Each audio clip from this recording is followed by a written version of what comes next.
Comparison doesn't make you better. It makes you weird. It makes me mean, but not to anyone else, just to myself. And here's the part that really makes me mad. I know this. I teach it. I say it in my one-on-ones like I invented the concept. Comparison is the thief of joy. I'll say that all calm and wise, like I haven't personally lost entire days to stalking someone else's success and then spending hours wondering if my personality is the problem or just the packaging. I know it, but it doesn't stop me from mentally wrecking myself at least once a week, like it's some kind of scheduled self-esteem cleanse. I go for walks and it kicks in. Are those people over there walking faster than me? do they have a better water bottle? Look how thin they are and how pulled together they look. I'm just sitting here wearing my sweats with a t-shirt covered in dog hair, and she's over there in this matching walking outfit thing, looking like movement is a joy and not the inner thigh chafing punishment that it is. It's not jealousy though. It's not envy. It's not that I want what she has. It's that I wonder what the hell is wrong with me that I don't have it.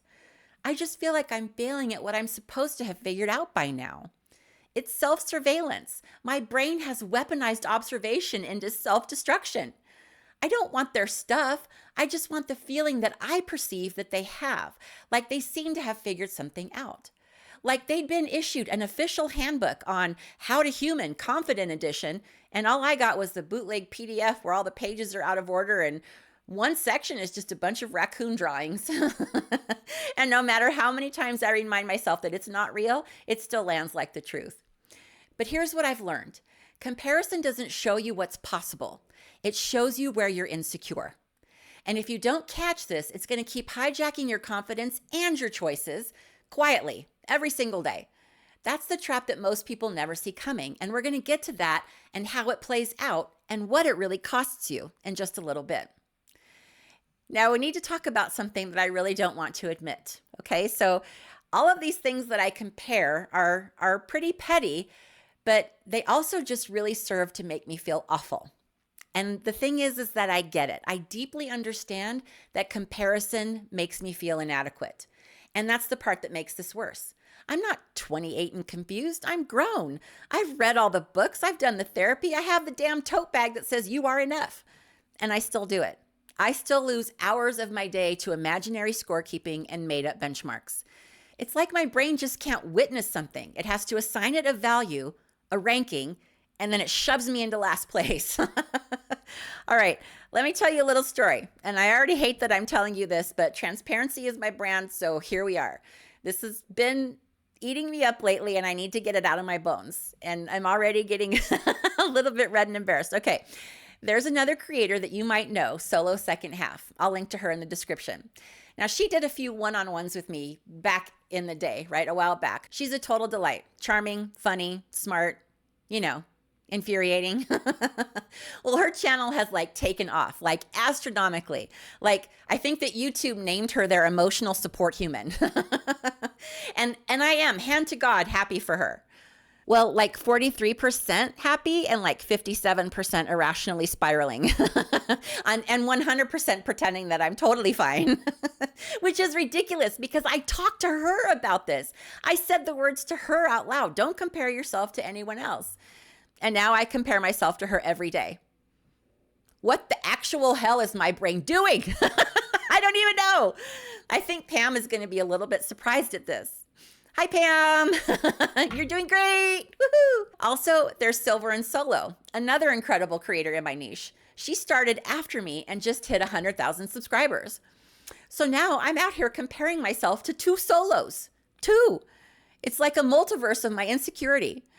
I'm over here with 17 tabs open, 3 outlines I already hate, 30 drafts, 12 mood swings, and a full-blown identity crisis because my transitions don't flow. And I just know that they don't have this issue, that they obviously have it figured out, that I'm not good enough, that I'm a failure.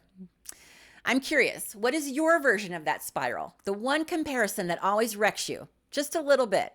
Drop it in the comments. This was really hard for me to admit, but I just wanted to share, and I'm not looking for compliments or pep talks or anything like that. I just want to hear from you. What gets you? Let's commiserate properly. I even compare myself to women on TV like, oh, cool, she's my age and she just ran a marathon while solving a murder and somehow she still has perfectly arched eyebrows. Cool, cool, cool, cool, cool, cool. Yeah, and I'm over here forgetting my own address. I'm always missing a sock out of the dryer and I'm constantly forgetting to defrost something for dinner. I really did think that as I got older, I wouldn't keep losing so many socks anymore, but Whirlpool has other plans, I guess. And apparently a vendetta. I compare myself to my peers, and I just assume that they have a great retirement plan and a spare freezer full of stability. I don't even want to look like them or even be like them. I just don't want to feel like I'm doing life living wrong. I don't want their life. I just want to stop feeling like I'm flunking mine.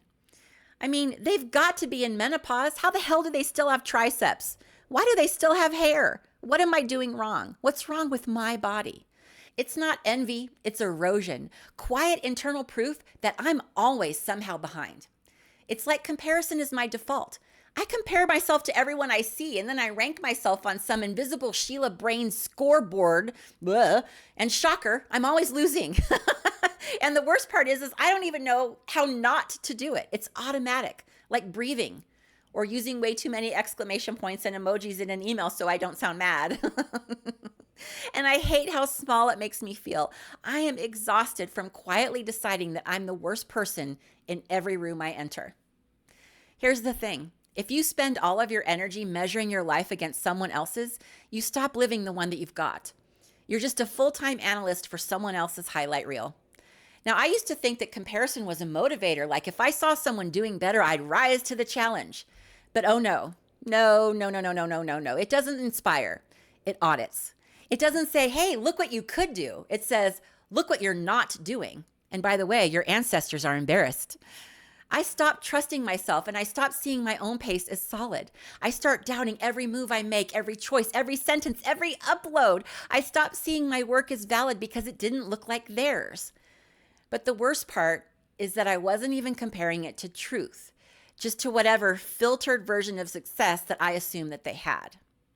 I stopped noticing my own wins because they didn't look like someone else's. Mine are quieter, more feral, mostly in lowercase. And once that infection sets in, nothing feels like enough. You could win a Pulitzer and still wonder why somebody else's thank you speech got more likes. In this day and age, living your own life is a skill. It takes repetition, boundaries, a little delusion, a lot of muting, and a firm refusal to read the comments. I'm just kidding. I read all of your comments. I spiral daily and I still love you guys anyway. Now, some days you'll nail it. Some days you will spiral, but you'll come back. You remember that your path doesn't have to look like anyone else's to matter. Not because it's tidy, not because it's fast, but because it's yours. Even when it's slow, even when it's messy, even when you've had it tattooed on your brain that comparison is the thief of joy and you still fall for it. Now, here's a question for you. What if the goal isn't to stop comparing? Now, I made this video because I tell people, myself included, to stop comparing. But here I am doing it anyway. And I guess it must be that sometimes I'm just more of one of those who can't teach kinds of people. Yeah. Like I'm running the comparison intervention that nobody wants to attend, including myself. This community is amazing, and it's the realest place that I've found, and I love that about us. I just want us all to see how deeply normal this is and how deeply we deserve grace. You showing up here messy and imperfect means the world to me. We don't have to be ahead to matter. We might never stop comparing, but at least we can get quicker at catching ourselves before we spiral. We'll come home quicker to our real, glitchy, beautiful lives. No handbook, just a half-charged phone with chaos and our own damn pace.